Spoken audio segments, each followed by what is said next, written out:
Member for Coquitlam Millardville. Thank you, Mr. Speaker. Today is Yom HaShoah, a day of remembrance of the millions who were murdered during the Holocaust. But why is remembering so important? Why is studying history so important?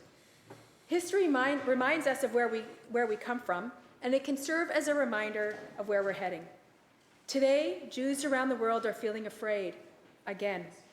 We heard in the chamber today as two colleagues were debating anti-Semitism on campuses, and the member from Richmond-Queensborough continues to discount the experience of Jews on campus. Jews who are afraid because they are harassed and intimidated and blamed for the policies of Israel. That's anti-Semitism.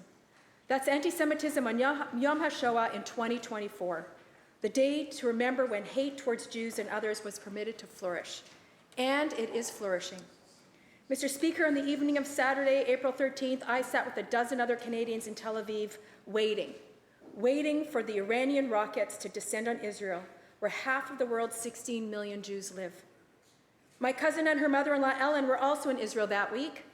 I visited with them the next morning, and Ellen, an 88-year-old Holocaust survivor, shared with me that she had a terrible night.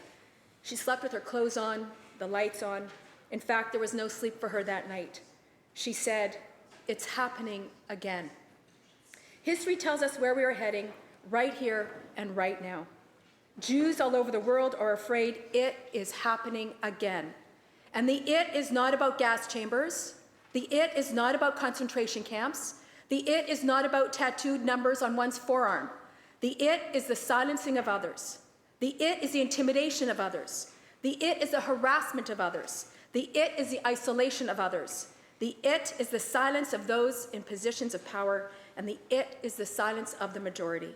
The it is on our campuses, and it is in our streets, and it is incumbent on all of us to make sure that we stop it. That when we say never again, that we know what we are talking about. That's why we study history. That's why we remember. In the words of Richard Marceau from CIJA, he says, and I quote, "The real test is not whether we cry over dead Jews. It is whether we are standing beside the ones who are under attack today." Thank you, Mr. Speaker.